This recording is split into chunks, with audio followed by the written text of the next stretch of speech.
찬송가 1장 만복의 근원 하나님을 함께 부르심으로 2020년 10월 5일 월요일 새벽 예배를 시작합니다.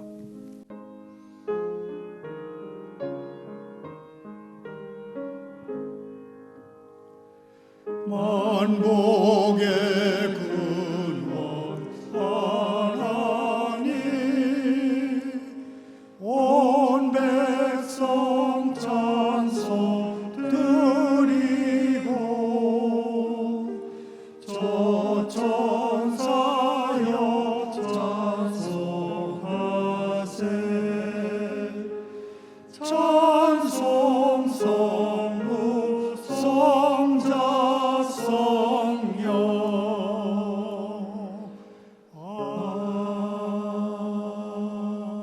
아멘. 계속해서 549장 내 주여 뜻대로를 함께 부르십니다.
오늘 새벽에 하나님의 말씀은 예레미야 42장 1절부터 12절까지입니다. 교독합니다. 이에 모든 군대의 지휘관과 가랴의 아들 요하난과 호사야의 아들 여샤네와 백성의 낮은 자로부터 높은 자까지 다 나와 선지자 예레미야에게 이르되 당신은 우리의 탄원을 듣고 이 남아있는 모든 자를 위하여 당신의 하나님 여호와께 기도해 주소서. 당신이 보는 바와 같이 우리는 많은 사람 중에서 남은 적은 무리이니 당신의 하나님 여호와께서 우리가 마땅히 갈 길과 할 일을 보이시기를 원하나이다. 선지자 예레미야가 그들에게 이르되 내가 너희 말을 들었은즉 너희 말대로 너희 하나님 여호와께 기도하고 무릇 여호와께서 너희에게 응답하시는 것을 숨김이 없이 너희에게 말하리라. 그들이 예레미야에게 이르되 우리가 당신의 하나님 여호와께서 당신을 보내사 우리에게 이르시는 모든 말씀대로 행하리이다. 여호와께서는 우리 가운데에 진실하고 성실한 증인이 되시옵소서. 우리가 당신을 우리 하나님 여호와께 보냄은 그의 목소리가 우리에게 좋든지 좋지 않든지를 막론하고 순종하려 함이라. 우리가 우리 하나님 여호와의 목소리를 순종하면 우리에게 복이 있으리이다 하니라. 10일 후에 여호와의 말씀이 예레미야에게 임하니 그가 가레야의 아들 요하난과 그와 함께 있는 모든 군 지휘관과 백성의 낮은 자로부터 높은 자까지 다 부르고 그들에게 이르되 너희가 나를 보내어 너희의 간구를 이스라엘의 하나님 여호와께 드리게 하지 아니하였느냐? 그가 이렇게 이르니라. 너희가 이 땅에 눌러 앉아 산다면 내가 너희를 세우고 헐지 아니하며 너희를 심고 뽑지 아니하리니 이는 내가 너희에게 내린 재난에 대하여 뜻을 돌이킴이라. 여호와의 말씀이니라.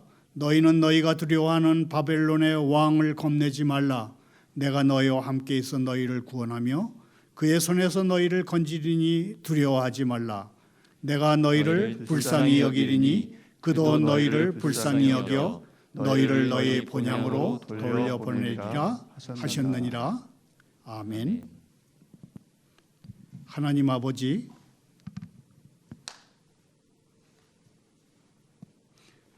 오늘 저희는 누구 말에 귀를 기울여야 합니까? 신문, 방송, 인터넷 같은 미디어의 뉴스와 해설입니까?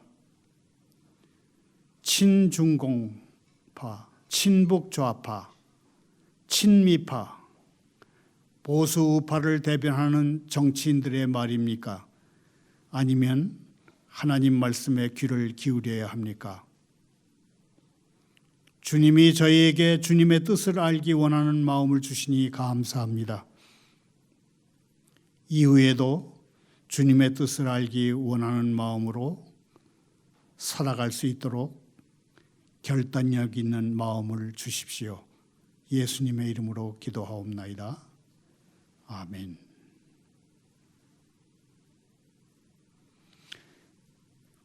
모든 역사는 하나님의 통치권 아래에 있습니다. 하나님의 통치권을 벗어난 역사는 없습니다.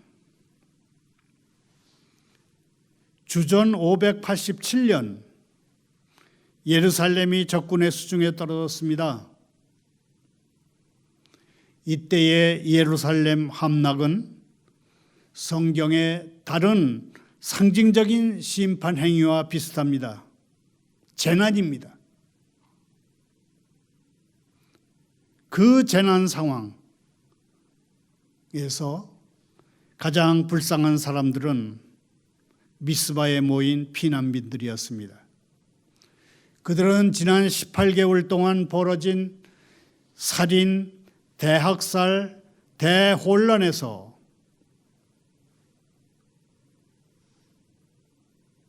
깊은 상처를 입었고 그 상처를 달래줄 미래를 바라봤습니다.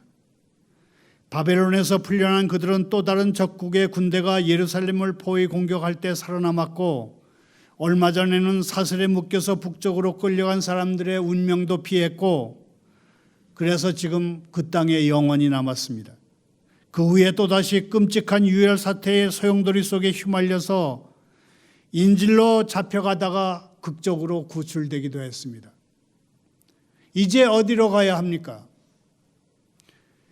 집을 잃고 두려움에 떨며 자신의 땅에서 떠돌던 그 작은 무리들의 피난민들은 지금 절망 한가운데 놓여 있습니다. 안으로는 정적들이 있습니다. 안으로는 이스마엘의 테러리스트들이 두렵습니다. 동쪽의 암몬 족속도 두렵습니다. 북쪽의 바벨론도 두렵습니다. 내부의 적, 동쪽의 적, 북쪽의 적을 피해 가자면 그들이 선택할 수 있는 유일한 방향은 남쪽입니다.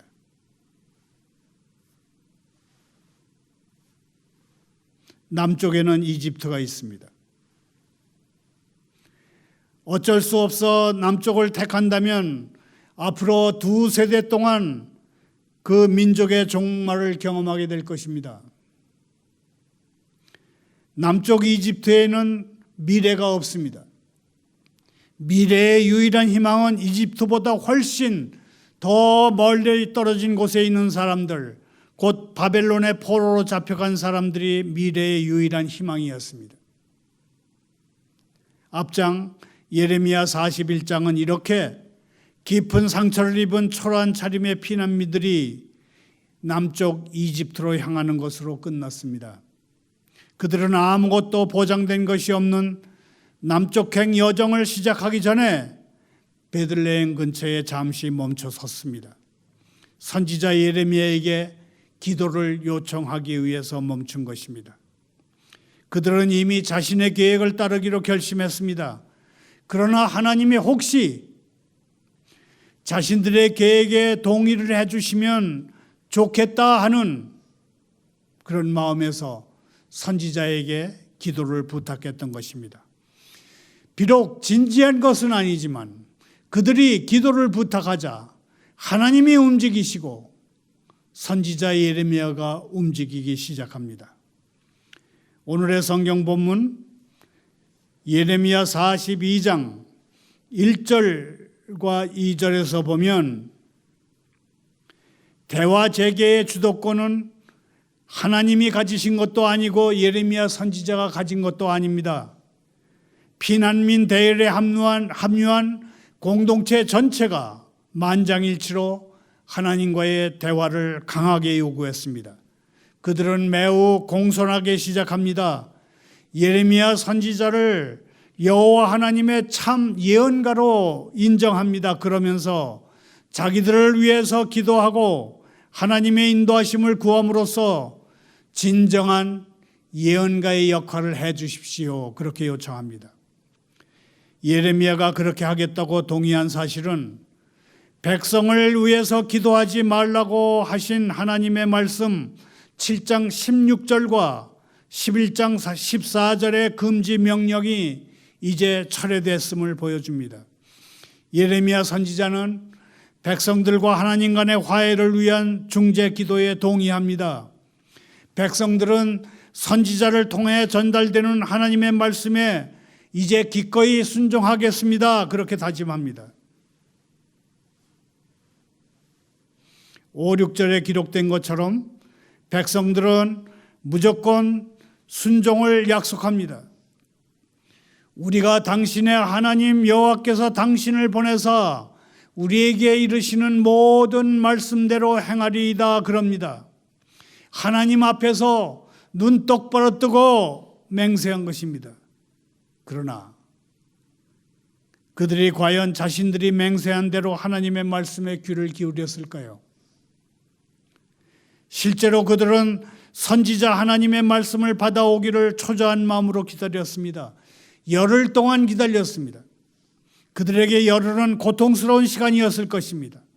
언제든지 바벨론 왕 느부갓네살의 군대가 나타나서 바벨론 왕이 임명한 총독을 그들이 살해한 것에 대해서 보복할까 봐 두려웠을 것입니다. 선지자에게 기도를 부탁하긴 했지만 그들의 진심은 오로지 가능한 한 빨리 남쪽으로 출발하는 것이었습니다. 하지만 예레미야는 너무 빨리 말할 만큼 어리석지 않았습니다.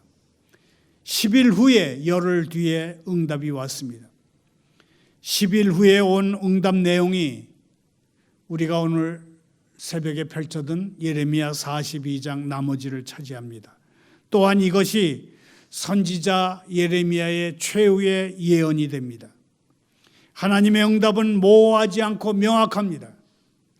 하나님은 피난민들의 기대와는 정반대의 결과를 가져오는 대안을 제시하십니다.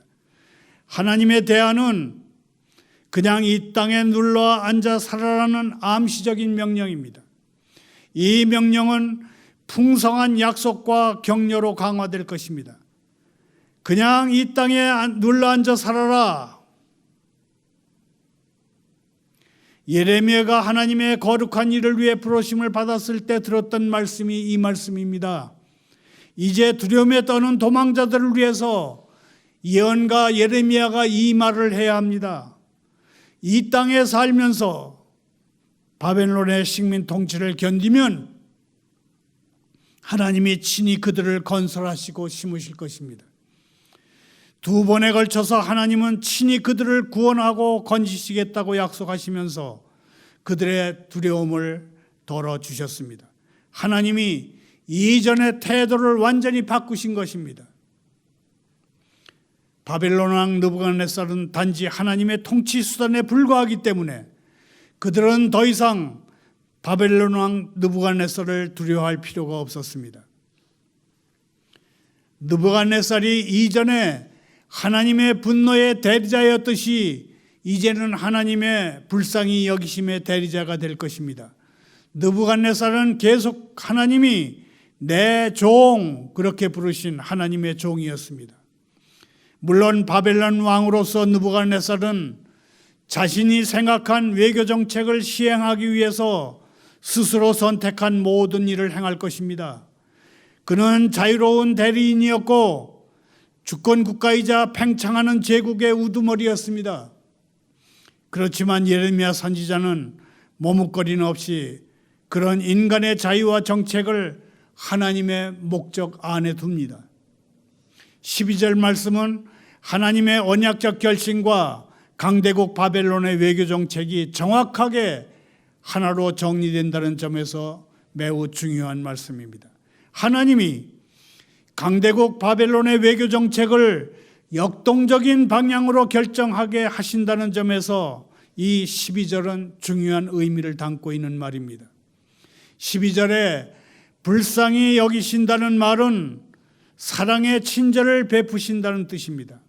이 수로를 명사화하면 영어로 loving kindness 또는 mercy가 됩니다.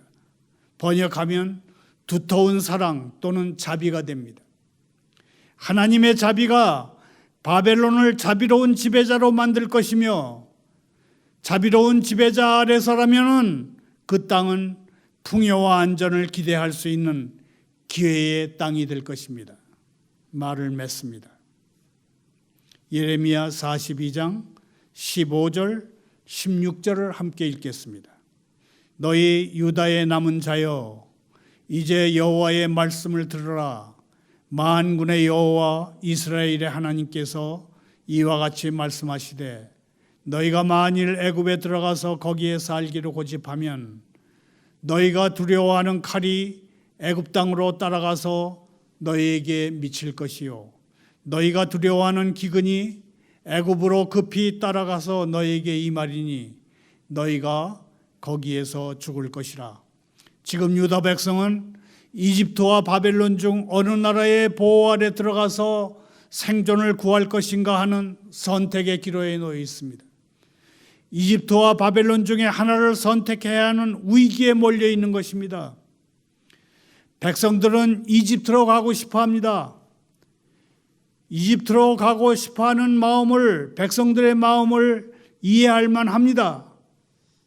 지난 2년 동안 무시무시한 침략을 받았고 오랜 포위 공격에 따른 황폐와 굶주림을 겪었고 많은 친족들이 죽는 것을 봤고 추방됐고 고국 땅에서의 피난살이를 했고 지도자들 간에 극히 혼란스럽고 폭력적인 내전 그리고 북쪽에서 오는 적의 지속적인 위협으로 그들의 삶은 산산이 깨지고 무너진 상태입니다. 백성들은 이제 전쟁과 결핍이 없는 곳, 풍요롭고 평화로우며 안정된 삶의 터전을 간절히 원하고 있습니다. 비록 사랑하는 조국을 떠나야 했지만 이집트는 그 모든 것을 줄 수 있을 듯 보였습니다. 이집트에 가서 누릴 수 있는 것들은 매우 매혹적인 것으로 보였습니다. 그러나 이집트에 가면 전쟁과 결핍에서 벗어날 수 있으려는 생각은 완전히 환상이었습니다. 하나님의 대변인으로서 예레미야는 이집트로 가겠다는 계획을 세 가지로 반박합니다. 첫째, 이집트로 가는 것은 하나님께 직접적인 불순종의 행위가 될 것입니다. 우리가 37장에서 이미 읽은 것처럼 하나님은 시드기야를 유다 왕으로 세우실 때에 바빌론 왕 느부갓네살을 통해 세우셨습니다.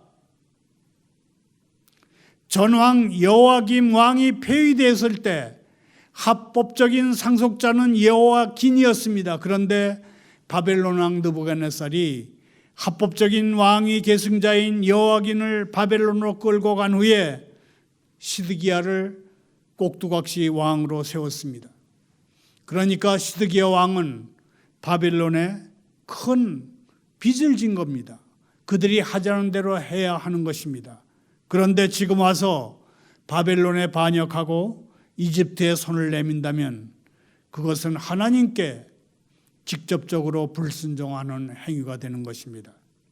둘째, 이집트는 안전한 집이 되지 못합니다. 셋째, 이집트로 가면 하나님이 약속하신 복락을 누리지 못하게 될 것이고 하나님이 그분의 백성을 위해 계획하고 계신 미래에서 끊어질 것입니다.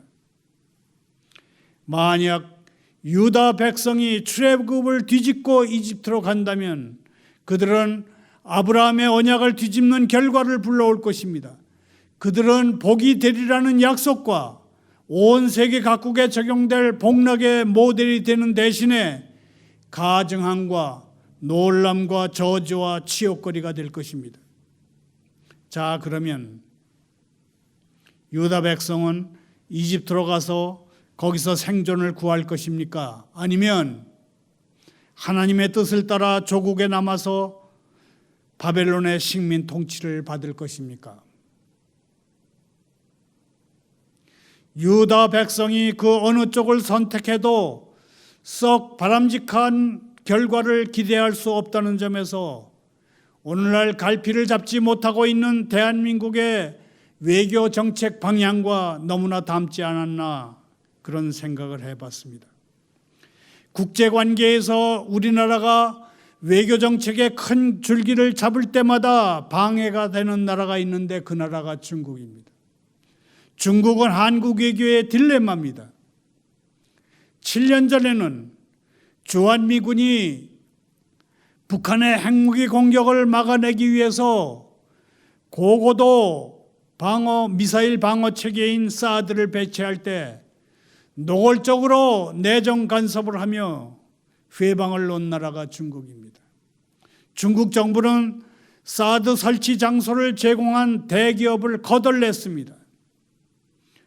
그 후 어떤 사람들은 중국을 중국이라 부르지 않고 중국 공산당을 줄여서 그냥 중공이라고 부르기 시작했습니다. 첨단 기술을 마구 훔쳐오다가 미국과 거의 전쟁에 가까운 분쟁의 빌미를 제공한 측도 중국입니다.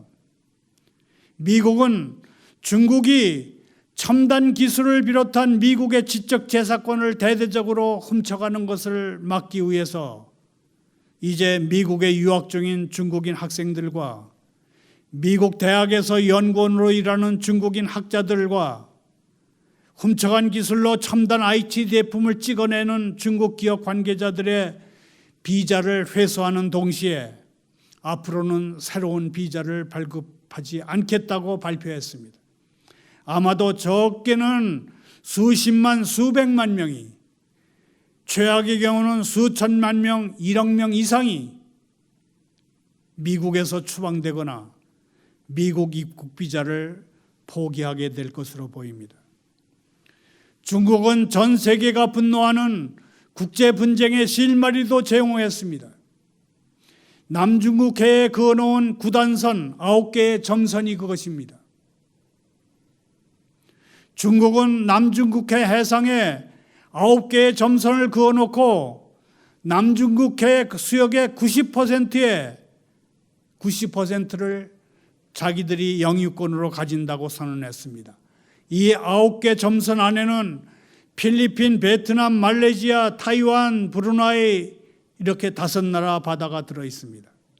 이 구단선 개념이 최종 확정되면 우리 대한민국의 바다는 아예 모두 중국의 것이 됩니다. 구단선은 9-C 라인은 결국 일본, 필리핀, 베트남, 말레이시아, 대만, 브루나이를 중국의 적으로 돌려 세웠습니다.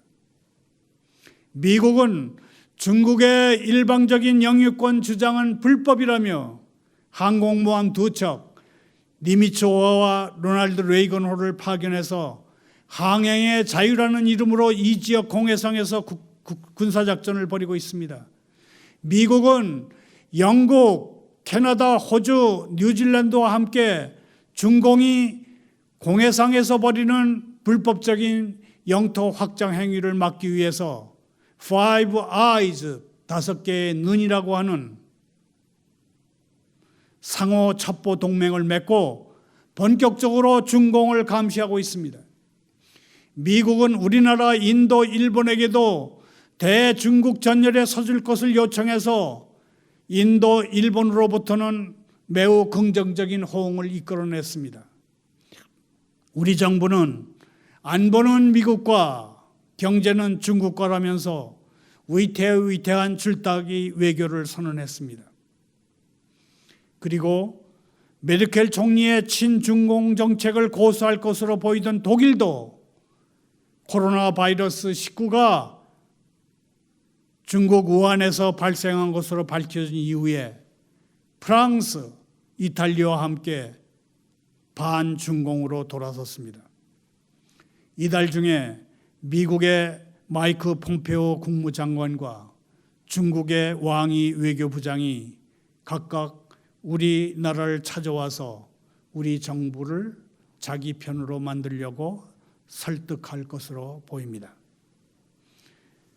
국제정치학에서 어느 나라가 적국이냐 그러면 가까이에 있는 강대국이 적국이다 그럽니다. 그러면 가까이에 강대국이 2나라가 있으면 어느 나라가 적국이냐 그러면 체제가 다른 나라가 적국이다 그럽니다. 국제정치학 논리대로라면 우리는 자유민주주의 체제이고 중국은 공산당 일당이 지배하는 사회주의 체제이니까 사회주의 체제의 국가가 적이 되는 것입니다. 미국은 단지 지리적으로 멀리 떨어져 있어서 적의 범주에 들지 않는 것이 아닙니다. 미국은 유엔 회원국들과 함께 선거 관리를 통해서 우리 대한민국을 세워준 나라입니다. 미국은 또한 북한이 소련과 중공을 등에 업고 벌인 6.25 남친 전쟁에서 신생 대한민국을 구해준 나라입니다. 미국은 우방이고 동맹입니다. 대한민국이 탄생하는 과정과 6.25 한국전쟁을 치르는 과정에서 하나님은 미국을 움직이셔서 대한민국이 서게 하시고 지켜주셨습니다. 누가 우방이고 누가 동맹인지, 어느 줄에 서야 국가 안보와 경제 발전에 도움이 될런지는 정상적인 생각을 하는 사람이라면, 정상적인 사고를 하는 국민이라면 다 알 것입니다. 다시 성경으로 돌아갑니다. 하나님은 유다 백성에게 그 땅에 머물러 살면 재앙을 돌이켜 지켜주시겠다고 말씀하십니다. 유다 백성으로서는 쉽게 따를 수 없는 말씀이었습니다. 그 땅에서 환난을 당한 경험이 있기 때문에 그렇습니다. 당장의 형편을 살펴보면 도저히 순종할 수 없는 말씀이었습니다. 그러나 믿음은 형편을 따라 믿는 것이 아닙니다.